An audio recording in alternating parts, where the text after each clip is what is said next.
Passion in my pocket, so my pennies should be. What they selling is cheap, so I'm buying that this freedom is free. I've been becoming me. See when Jesus taking the lead. With purpose I bleed and rise like going under the heat. Defeat is a never. You can't reattach with a sever. What's bringing you pleasure can tell you where you stacking your treasure. When storm is your weather, know that it gets worse for it's better.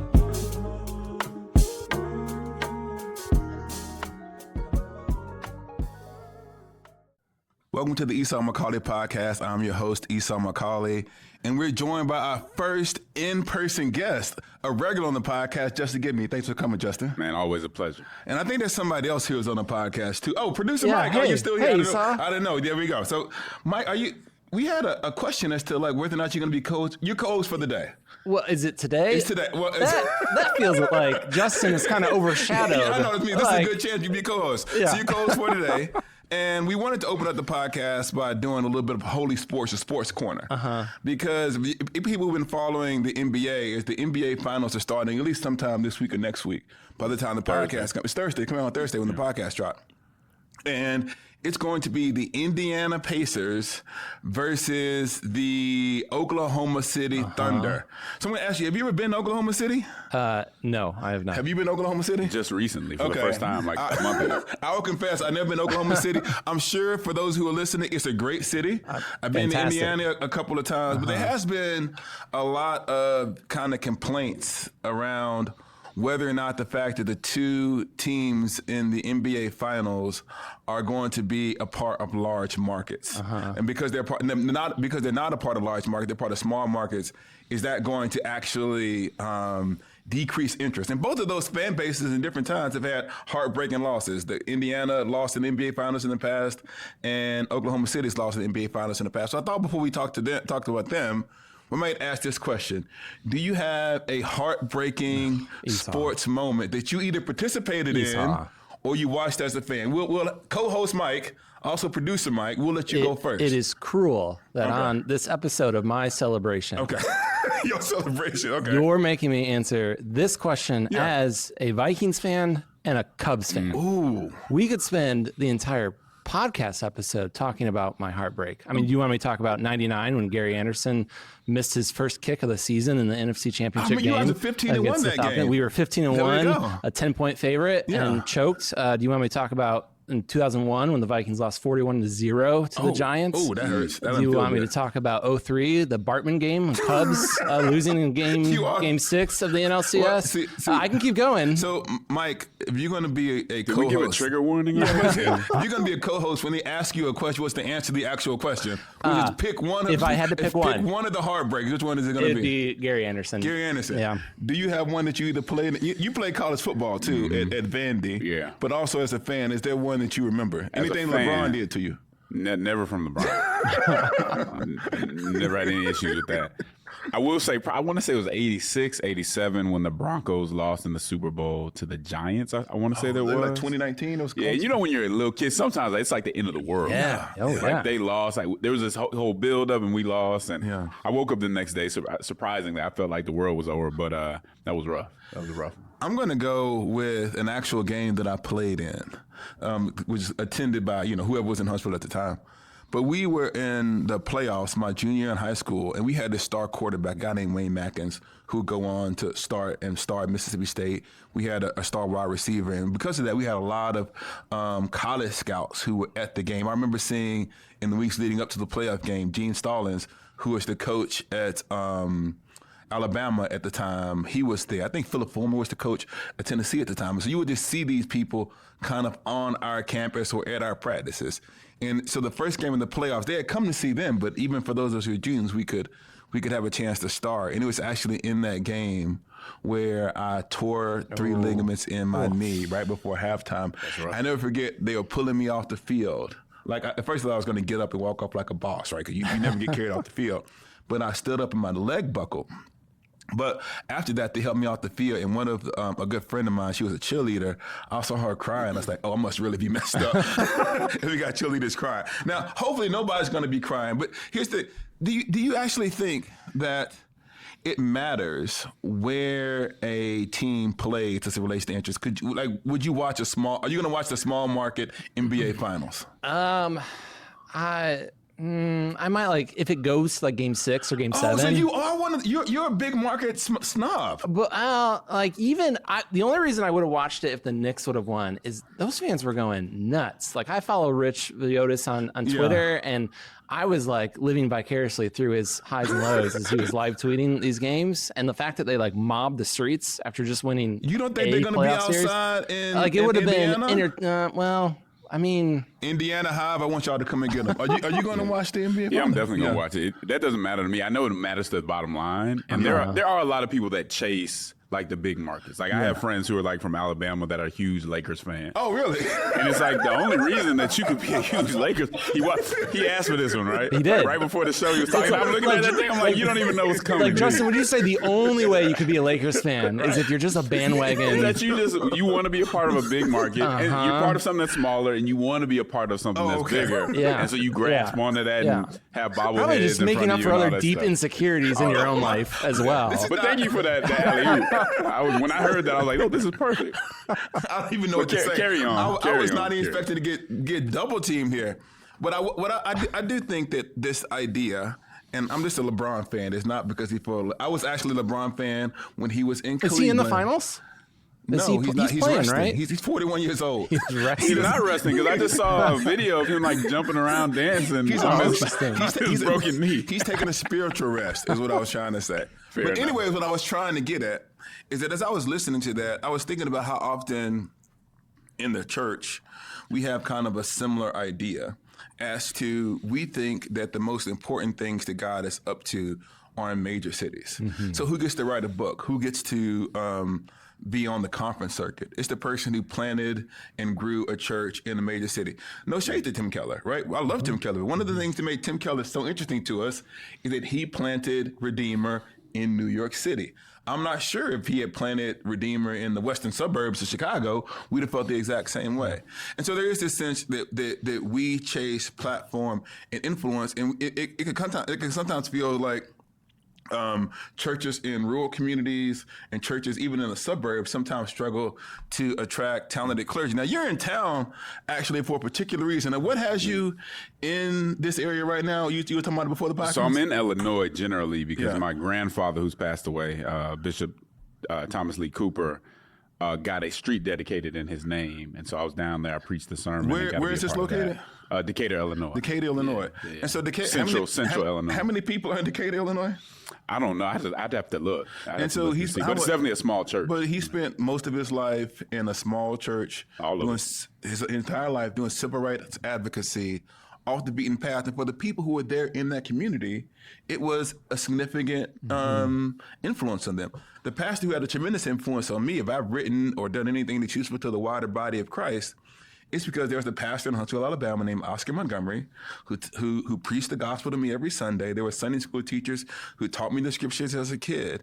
And what I want to say is that there is often this idea, and I want to say it again, that what is done off the stage of the big cities matters. So this is actually not just in churches. My wife is a pediatrician. Yeah. And one of the things you actually find out once you get in the medical field is they actually pay doctors more in rural communities than they do in cities sometimes, because there's a bunch of competition for doctors who want to work in New York or Chicago, but sometimes they have to pay out, a higher amount to get people to go into rural communities and serve there. And so we used to have this game that we played as a family, because they don't tell you what the name of the city is. They'll say, it's 2 hours outside of Atlanta. But it's not just, I think, this idea of small cities versus big cities. It's even size of churches. Yeah. We sometimes value and pay attention to people who have big social media following, who are super interested in the church. Speaking of church stuff, there is a little bit of a, what do you call it, like internet conversation going around. It's been kind of floating around. I think it's more in black church spaces than it is in like majority like culture. your attempt at a segue into this. Yeah. That was a good attempt. We're going to take a I still want to prepare the audience for the hard turn we're about to take. The conversation is about to take a turn. The sports element of the podcast is over. Yes. We're going to talk about pornea. Speaking of church stuff. Speaking of church stuff, pornea. Yeah. So there was this argument going around that I at least thought was interesting around the definition of the word porneia that is often described as sexual immorality in the New Testament. And there's been this conversation as to whether or not this refers to broad sexual immorality or whether or not it only refers to prostitution or sexual exploitation. So this is the Greek word in the New Testament that Paul uses to describe sexual immorality. Is Paul talking about sexual immorality broadly, or is he talking about only or mostly prostitution and power imbalance? Now, you wrote an article about that. That should be coming out in Christianity Today. Today, it's this podcast debut. Can you say a little bit about what you had to say about it? Yeah, so I was just talking about the whole debate and really where a lot of millennials, Gen Xers are on the issue. Yeah. And I kind of connected to so I start off by talking about the cool, like how sometimes we can chase the cool and not really be standing on biblical, what's right in the Bible, but just trying to be seeking validation from our peers in one way. And so one of the things that I say is, like, if we're going to put this in historical context, you have the moral majority who goes too far in a lot of ways, is hypocritical in a lot of ways, who is said one thing and did something else in said one thing, and it's not that there didn't need to be an answer to the sexual revolution. It's that answer was loveless, lacked compassion, and all that. So you have that, and then in pop culture, they start really hitting on the hypocrisy of Christians, the lovelessness of Christians. Purity culture. And so we're kind of paying for the sins of the moral majority. Even if you're in the black church, and the black church wasn't, there were some times when we could have been more compassionate as well. We start getting hit for that in pop culture. If you're watching SNL, you may see something about it. If you're watching South Park, you may see something about Christians and how, and eventually that just kind of wears you down. And you feel like anytime you want to talk about sex or sexuality, sex in marriage, you automatically feel like you're being hit with the label of being legalistic and unloving. Yeah, you're automatically legalistic. You're automatically doing it because it's some sort of bigotry and you don't understand or you don't care about other people. So I think what happened in response to that for a lot of Gen Xers and millennials was we said, you know what? Just surrender. I want nothing to do with it. I'm going to overcorrect. I'm not going to stand up on these issues at all. And so we really stopped talking about it because you really just don't want to get beat up. Yeah. And so I think that's part of what happens with our generation. And so we buy into the idea of, sexuality in the Bible isn't really clear, or the words weren't wrong, or homosexuality that wasn't actually in the Bible. The definition of that's not in the Bible because it's an easy out and not having to deal with a hard teaching. I think that we need to at least I think that a lot of times when you come to these kinds of conversations, it's like what is left out, not just as much as what is said. Mm-hmm. Because what this argument was getting at was actually making an important point. That most of the sexual interaction that happened in the ancient world was rooted in power imbalance, right? People with money and power and resources, especially men, who had access to young men and women. They used their financial resources and their power to exploit them, right? And so, but here's the other thing, though. I would make this argument.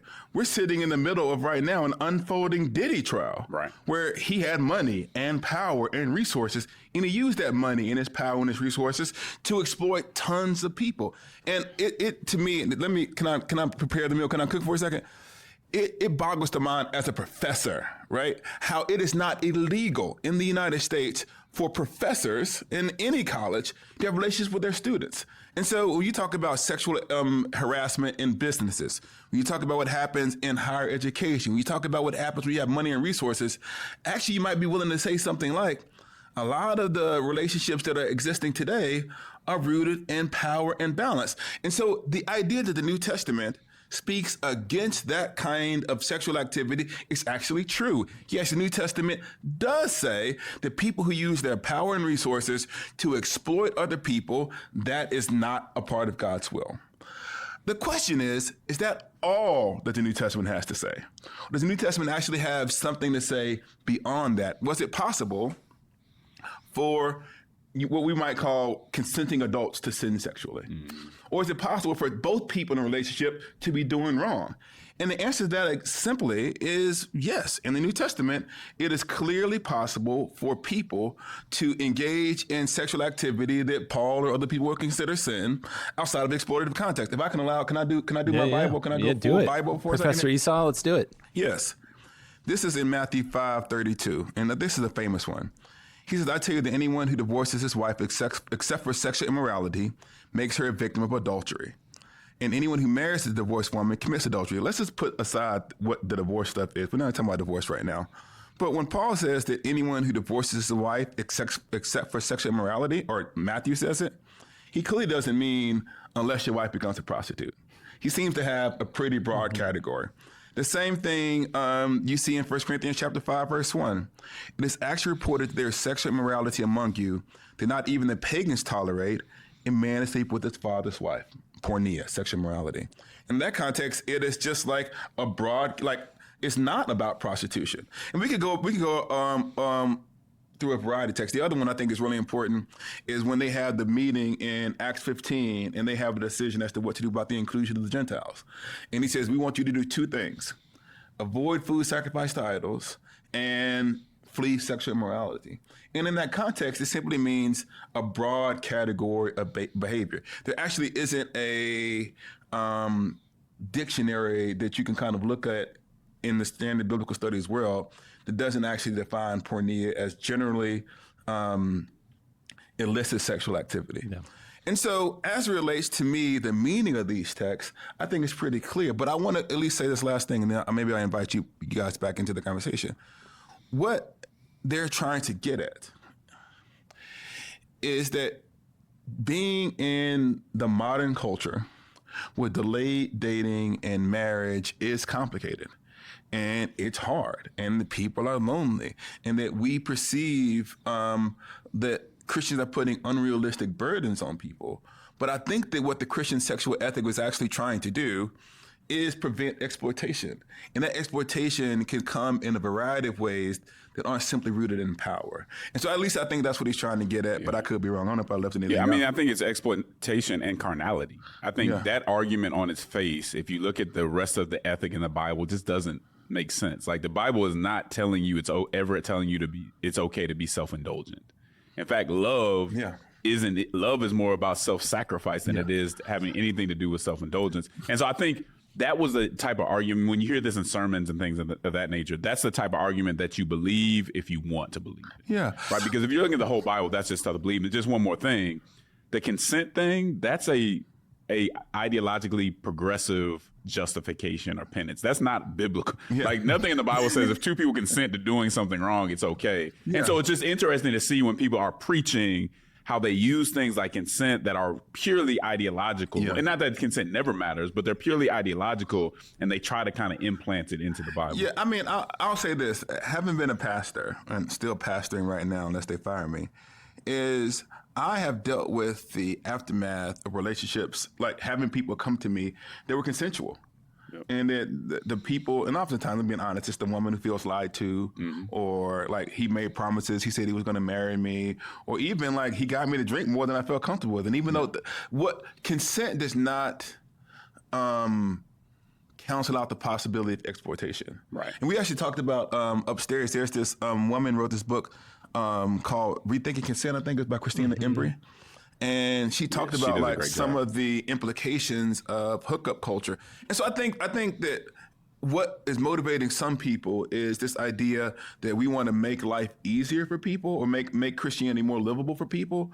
But what I want to say from the side, from where I sit as a pastor, I've seen the aftermath of even consensual relationships that have led to trauma for people. And promiscuity in general, and I have this in the article, promiscuity in general has mental health side effects. Yeah. They don't talk about the STIs. They don't talk about the fatherlessness. It's just be free. They want to hold you back, and we want you to be free, as if there's no consequences to living in that way. And I think it's a very short-sighted way of pastoring or being a Christian leader to open things up. I'm going to transition from talking about this, but I'll say this last thing about what I think is a responsibility for clergy or leaders in particular.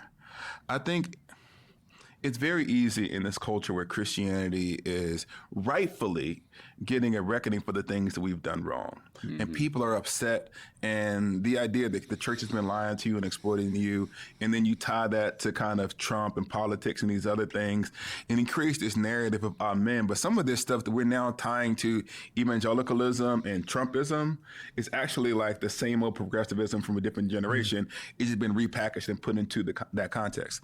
Speaking of our beloved Trump, well, go ahead. Before we move on, I have a question for you two. Okay, if you have an ask your answer. So what then is the middle ground between rejecting the purity culture, the intense purity culture of the 90s or early 2000s, and this kind of everything's okay as long as there's consent? Because I think that's where a lot of, at least millennial evangelicals are trying to navigate right now. Like, all right, so I don't really want what I was taught in youth group, because that was problematic for its own reasons, and I don't want this just throwing the baby out with the bathwater. Where do I land on this? I think I don't orient myself between the two extremes. I just try to orient myself towards the truth. And one of the things, the first thing I want to say is there's sensitivity, and we can treat stuff like sexual sin is like the worst sin. It's like the unforgivable sin. I don't believe all of that stuff. That like if you sin sexually, God can't forgive you, or like you're just useless to God. Like nobody escapes like this life without having some kind of issues there. But I think it's really a question of we have to, and this is, I'm speaking from privilege. I'm like a married dude. I'm 45. I'm out the game. I'm washed or whatever. But we have to ask ourselves, does God actually care about our bodies? And how do we glorify God with our bodies? And for me, not just as it relates to this issue, I try to ask myself what is true and what is right. Maybe a good analogy is that like sometimes like there are people who are like extreme right-wing MAGA who say the sky is blue. Yeah. Well, it's true that the sky is blue. And everything else they might say is completely wrong, but they say the sky is blue, and that's true. And sometimes they might say the sky is blue, you idiot. And now you're gonna say, well, I don't like the fact that you call me an idiot. But they don't have a handle, they don't have a monopoly on the blueness of the sky. Yeah. And so there are certain things that I think that God has for us, that he has presented as what is best for us. And just because that has been presented and articulated in ways that are toxic and harmful, I think there's a way of saying, well, what is it that actually the scripture wanted to teach us about human flourishing? How do I find that and live that? But that's not an easy thing, right? I've had people who said, for me, it's hard to go into church because of the trauma that I've experienced at church. It's hard for me to listen to sermons, and all I can do for a while is pray, or I can just meditate. So I had one person say it's hard for me to open this. Like, I understand all of those things, but I think that our long-term goal has to be healing and trying to do the best that we can to discern what is right and do it. I'm not anybody's like boss, right? My job is to discern the will of God as best as I can and present it to people as an option. And it's up to the people who hear it to decide whether or not they're going to receive it or not. Yeah, that's good. Yeah, and I think we have to refrain from just talking down to people. So even in the article that I wrote for Christianity Today, I make a confession. Like I took part in hookup culture for a long time. So I'm not writing this from like a place of righteousness myself, but I also had to deal with the consequences of that, for years on in my life. And so I think we want to relate to people more than just saying, you're wrong, you're wrong, you're wrong, I'm right. So no, I'm broken too. How can we both get closer to God together rather than me looking at you and saying what you need to do better? So there has to be that compassion. But the problem that we have now, and I think a lot of people are wrestling with, how do I have the compassion and hold on to the orthodoxy? Because the orthodoxy matters and it impacts people's lives. Even if it's something that's not immediate, there's an impact on your life that's negative when you go down that route. And I think people only hear you in that if you're not coming to them with this holier than thou mentality. Yeah. And maybe I want to say, when you come to, before I even ask like this question, the real issue is, like, are there anything off the table when we come to God, right? Is it like, I could only believe in you if you grant me these things? And in theory, if the resurrection is true and that we will exist forever with God in the new creation, if he's offered us Jesus asked this question, what will a man give in exchange for his life, right? He's not talking about sexuality or sex at all. He's just saying, like, is there anything that is worth more than what I might be able to offer you as a part of my family? And so what I always have to say to people is, it actually, and forget just in general, as it relates to money, as it relates to relationships, as it relates to like how you live, honesty, integrity, gluttony, all of these things. Is there anything that we want to say, no, God, this area is off limits for you? and if the answer is no, then we have to do the best we can to discern God's will and try to follow it. And if we want to walk in that direction together, then we can. If we can't, then we're just traveling down different paths. And I don't know exactly how we reason if we have a fundamentally different goal. Yeah. But we're going to turn over to Mike's Corner for a second. Oh, it's everyone's favorite segment.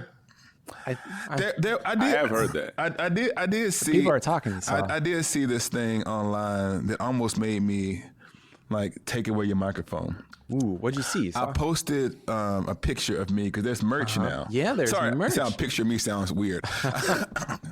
I posted a picture with there's an Esau Macaulay podcast hoodie. And I actually had made the request. I didn't want any merch, but if there was one requirement of the merch is you couldn't put my face on it. Right. Because I don't want somebody walking around with a T-shirt with my face on it. So I said, okay, so it just has the Esau Macaulay podcast and it has just some collabs. I might actually wear it next week. And I posted a picture of that on the internet. And then somebody posted beneath that, Mike needs some merch. And I'm just that's interesting. For what? What? Wait, do you have merch? Somebody have a burner account over here? There has been a lot of stuff that I'm another person what was it my wokeness or my wokeness is let Mike cook or we need DEI for Mike on the podcast. I've got dozens of fans. Dozens. And you retweet I think it's the same person, but you text me every time somebody does something. You text me Mike stuff. Just letting you know. Mike's Corner. What do we got going on here? All right. More from the Trump-Harvard story that's going on. This time, don't let Trump's brutality fool you. The internationalization of American schools is a real issue. Oh, now who said that? This is in the New York Times, an op-ed. It is by David Bell. Give him some love. All right. So he writes that in 2023 to 24 school year, no fewer than 1.1 million international students were enrolled in colleges and universities in the United States. That's almost 4 times the number than in the 1979 and 80 school year. So the amount of international students are exploding. Yes. And so he said, like many social changes, this one happened without much planning or debate. Foreign students kept applying in ever greater numbers, and universities happily admitted them since non-Americans receive merit and need-based financial assistance at a much lower rate than Americans do. So it was more financially beneficial for universities to take these international students than U.S. students. The same thing actually happens going the other way, because when I was in St. Andrews, I did my PhD at the University of St. Andrews in Scotland, and American students pay a higher tuition fee than the ones that are regulated by the government for the Scots. And so the exact same thing happens. They wanted to take our American money to go to their PhD programs abroad, but this is happening in American undergrads. And so basically the point of his article is saying, listen, this is dramatically changing campuses very quickly. And he is saying what Trump is doing is cruel and terrible, and he's taking a sledgehammer to a delicate issue. But there might be an issue here. But one of the other things he was talking about is that not only does it they pay more, obviously, but it means that there are wealthier students who are there. So in other words, you're creating this upper class where some of the international students plus the Americans who can actually pay for it. And ironically, you're now making the universities even more elite because it's just filled with these students who are coming from upper class families. Now, it's at least important for me to say, because I'm sure that we all acknowledge this, there are tons of international students who are struggling financially. And in many ways, the international students who are struggling financially, who come from impoverished background, education in the United States is also sometimes a life-changing opportunity for them too. And the people who actually come from first and second generation, well, they wouldn't be internationals, but they're also American-born ethnic minorities for whom education is also a life-changing thing. So we're not saying that all international students who are here are taking the spots of poor Americans. We're talking about this phenomenon. So the reason why do you think this is interesting? Because this is supposed to be Mike's Corner. Give you a moment to prepare the meal. I feel like this is similar to the tariff situation a few weeks ago, where once again, the way Trump went about it was terrible and foolish. And yet, if you talk to people who were experts in the field, they would say there is an issue with global trade right now. And there's just this trend of Trump doing something over the top, very cruel, taking a sledgehammer or a bulldozer to a problem. And then it causes the left to say, this is terrible. There's no problem here. But there is a problem. So how do we handle this? Because like he's right that Trump tends to highlight something. Yeah. We respond by going the other way, and then we end up defending stuff that is hard to defend without nuance. Yeah. So I think for those of us who have a problem with Trump, we still have to realize that our public witness cannot be just a reaction to Trump. Yeah. It cannot be just a confrontation with Trump. Yeah. We still have to think through issues. And I think you draw the perfect parallel, even with something like the tariffs. I had people come to me like, tariffs are terrible. Can you believe he would ever do? I'm like, let's back up a little bit. I know we don't like Trump, and I know he did it the wrong way. But if you think tariffs are terrible, then surely it's terrible for China to have tariffs on us too, right? Yeah. Like there's an issue here, and it does impact workers in America. There's something to be done here. And so if I'm just reacting to Trump as if everything he even touches is wrong, I mean, you can even look at the lab leak theory. When Trump said it was a lab leak, which now pretty much I think it was the CIA saying it's most likely a lab leak. Yeah. It couldn't have been a lab leak now because Trump said it. Yeah. We still have to be thoughtful about issues. We still have to think through issues because even if we think he gets most things wrong, you can't just assume that every position he takes is wrong, even if he's not going about it in the right way. Right. You can't just take the opposite position. I think that this is almost I don't know if he's actually doing this on purpose, but at least falling into a great strategy because it sometimes absolves us from having to think about it. Now I'm going to be honest with you. In my entire adult life, I never thought about tariffs for 1 minute until Trump started instituting the tariffs. And I immediately thought this has got to be the worst thing in the history of time. And what I think this is requiring, because it's easy to go viral or to get an audience by saying, here's an idea, this idea is ridiculous, without having to do our research and to consider it. And I do think that the question of, okay, if we can find a way to be willing to be less viral and have, I talk about how the medium is the message. And we're being trained to condense stuff into 30 to 60 second sound bites. Yeah. And if it takes more than 60 seconds to say it, then it probably can't be true. And so either tariffs are good or tariffs are bad. International students coming into the United States, that sounds foreign. I think international students in the United States is a good, right? But are there ways to think about having the same kinds of awarenesses related to international students as we could have for American students? In other words, a healthy international population is going to be as socioeconomically diverse as a healthy American thing. And so maybe that's the universities haven't been willing to say that, right? So they haven't been willing to say, are we going to have a socioeconomically diverse international student population, so we're giving everybody an opportunity to be educated, or are we simply just going to do a money grab? But that doesn't feel like that's going to go viral. Or it feels like you can clip that out and say, oh, they don't want international people around. Because I think that just like diversity is good within the United States, I've learned tremendous amounts by being educated even in Europe, or even, it sounds crazy, not crazy now, but some of my best friends that when I was abroad doing my PhD in St. Andrews were Canadians. Yeah. And I learned a lot about Canada, and I kind of thought of Canada as like a sister country, which it is, until once again, Trump starts to fight. Right. And so I do think that international education in the classroom improves the quality for everyone, but that doesn't mean we don't have to have any difficult, complicated conversations. It also doesn't mean that there won't be any diminishing returns or that there's not a limit to it. And so that the whole idea of this comes from kind of a neoliberal perspective, which is open borders. We're one global community. Yeah. True. But we can also say that there have been some negative consequences when it comes to that, especially when we look at our industries. I took a trip.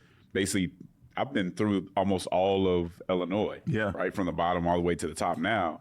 And there's so many towns and smaller cities that are just no industry, no nothing. Yeah. And if you don't connect that with kind of some of the globalism that's gone on, I think we're missing something major. So it doesn't mean that it has to be all protectionist and we should never work with other people.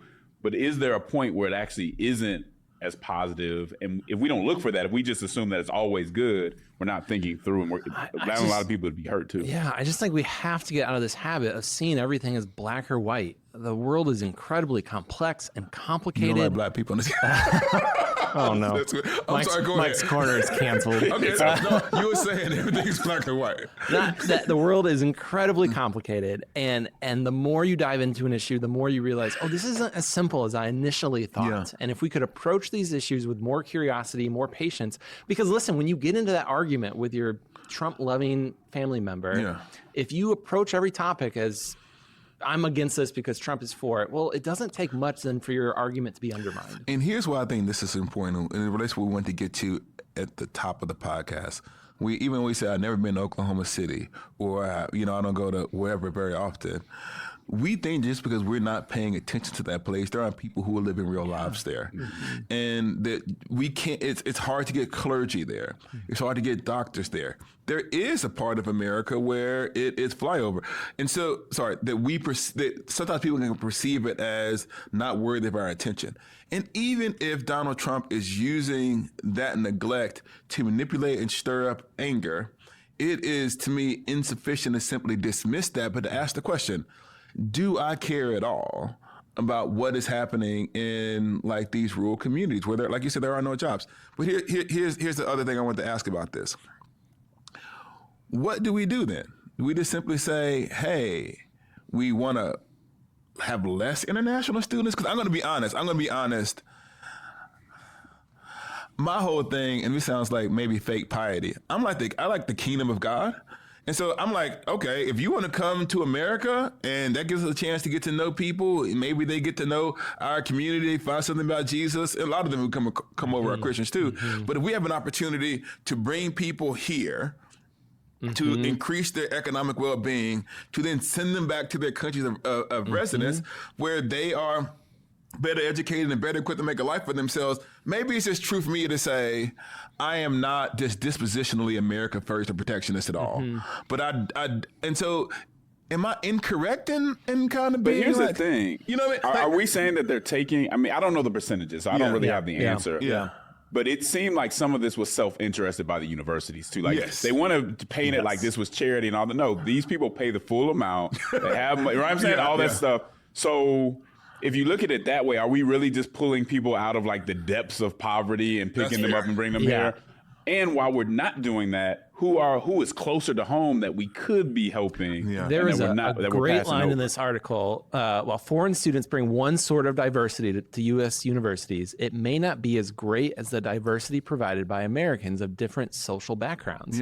Like a solution, the universities will never do this, but to put a cap on the number of full-paying tuition students. That we're only going to have so many because we do care about diversity, but then we want international students coming from... That's actually a good idea, Mike's Corner. What do you know? Is that yours? That's in the article. That one's on there. But here's the thing. I think it hits on what he's saying. I think what some people are saying, even some people who support Trump are saying, is the elites are global, but nobody else is. So you guys have your own little group here, and you're leaving everybody else out of it. And so you're missing something very important that could be Mike solved the problem. I think so. Here's the new policy: you have a set amount of full tuition spots, and you just bake that into your budget, and then from there you go to think about the people who are in different social. Now, the interesting thing about that last part, and then maybe we'll end, or maybe we can see if I can sneak in my Taylor Swift take. But the interesting thing about this is, as we're having more and more international students, we're cutting the very kinds of things that allow American-born ethnic minorities to thrive under the language of DEI. And so now those very kind of college campuses, spaces that helped ethnic minorities or even international students actually thrive in these spaces. And the people who actually tend to need the most help to thrive aren't the people who have the global connections, the people who are dealing with the cultural transformation that happens when you come to a college campus. Those things are being cut. So I do think we can maybe bring back some of those things. We institute Mike's policy, issue solved. Can I just add one more thing? Yeah. Because here's another angle at it too, which connects to what we were saying earlier. Just like the basketball teams, and we want these major big cities and these big markets, is the answer to focus everything on Harvard anyway? Or is the answer to actually say, hey, there are smaller schools that actually everybody doesn't, even if you're very, very smart, you don't have to go to Harvard. Like, do we always have to keep pushing up, these big number one schools, or do we need to kind of spread it out? I mean, it's a question worth answering. I just don't want to assume that everybody's been done a disservice because they're really smart and didn't go to Harvard. Yeah, and I would say that a lot. I think they say something like the vast majority of black PhDs and doctors actually still come from HBCUs. Yeah, absolutely. Even though the majority of African Americans no longer enroll there, because those kinds of institutions tend to nourish and encourage black talent. I don't think we got time for our Taylor Swift topic. Oh, man. We were going to talk about Taylor getting her master's, and Justin was really excited to talk about Swiftie Taylor. over Yeah, here. big Swiftie over there. I couldn't name one Taylor Swift song. Really? No. What's the one with the? I don't think I've heard a whole Taylor Swift song that I knew was Taylor Swift. Oh my goodness! What about Shake It Off? What are you talking Romeo about? and Juliet. The Shake Taylor It Swift- Off? Yeah. Isn't that Shake It? I'm not gonna lie to you. Oh, I've only listened. wow. Wow. Okay, we're gonna say we'll do 30 seconds on it. So it came in the news today that Taylor Swift, or this week, that Taylor Swift got back all of the original masters. So of if her you're not a recordings. Taylor Swift fan, in 2019, her record label sold the rights to her music Yes. to basically Taylor's enemy. Yes, Someone her she really did not like. They've been fighting over it ever since, and then she finally bought him back for over $300 million. We don't know. They've not disclosed how much she bought it for. All right, But fair in order to kind of devalue, it was a smooth move. She went and re-recorded Yes. the original albums. And so that would devalue the price of the original originals. recording. So then she could kind of get it for a good deal. And every Swiftie right now is pulling their hair out at how bad we're butchering. No, I'm nailing this. I'm nailing this. Okay. I got it. She re-recorded the first. Anyways, I'm nailing it. She had a song with a scarf about it. This would be big for the Swifties there. Anyway, the thing that I thought was interesting about this is, even though she was. I'm assuming she's a billionaire. I have no idea how much money. Know if she's a billionaire, She's but a she's got a lot. hundreds of millions of dollars. She got a lot of money. But she was still fighting, even at the height of her fame, for control over her art. Yeah. And one of the things that actually happened, and me and Justin talk about this a lot as writers, when you kind of break out into producing Mike's first book, then you'll join us too. It's my Esau tell-all. You It's guys just this wait. idea that when you first get started, almost in any entertainment industry, your first deals are always bad. Yeah. And the people who are in power use your desire to simply create art as a means of exploiting people. And this long journey that she's fought to get control over her art is at least admirable. And to be honest, in a black context, this happens all the time. Prince went through But that's kind of my issue with this. Like, are we turning Taylor Swift into like Muddy Waters or something? I just don't see her deal being like, and I don't know. I don't know the details of the deal, but I'm like, so you her being the poster child of like exploitation and deals is like. So I didn't say that she was uniquely exploited. I'm saying that she gives me the opportunity to talk about exploitation broadly. I'm using Taylor as a shift towards the Muddy Waters and the people of the world. But that might be a bad analogy, and Justice said I can't do that. No, you can do it. I'm saying. I mean, that's just my pause with it. I'm like. Justin, there's people going through a lot worse in the industry, dog. She had $300 million to buy it back. You're right, and I think we're seeing a pattern here. We have Esau, who has become a LeBron fan, a Lakers fan, a Taylor Swift fan. You calling me? Listen, anybody, even people with a lot of money and power, can be exploited. Mm-hmm. And so, in so much as any person who's creating art is getting power for themselves, it's important. So, but would you say? But she wasn't like destitute. Like, I'm talking about people that were like destitute, or people stealing their songs, stealing their whole genre, and getting nothing. I'm not talking about somebody that has however much it was undisclosed, to pay for that. Okay, then I withdraw the topic. What about like? Speaking of, You don't have to withdraw. I just, y'all kick me. It's hard for me to get really into. No, so let me tell you, because I saw this video, and I'm not mocking this young lady. I'm mocking the way that it came back around on me. This person who was a Swiftie fan was crying because they were so excited that Taylor had gotten their stuff back. But then somebody tweeted that now I understand that Taylor Swift is the LeBron with that culture. Because this is how emotional invested we get in LeBron's success. To me, and I guess this is my question, and I haven't watched it. I'm an outsider on this Swiftie stuff. I'll leave most of that to you, the experts. But is this more PR to like build her, or is this really what was she missing checks? Was she not getting paid? Like, there's a lot of people like, I'm broke. I have nothing. I'm not. She was not broke, but she was not broke. She was not broke. She has tons of money. She just wanted to have it. But like, so don't you want control over your own art though? Like, don't you want to own the rights to your stuff? That's all I was trying to say is, especially if I'm broke. Like, but I just wanted in principle because Jay-Z bought the blueprint back. Right, but nobody cried for him because he didn't have it. It just seems like because she has very good PR. It seems like a great PR move to kind of make her the struggling artist that overcame complaints. It's Justin Giboney.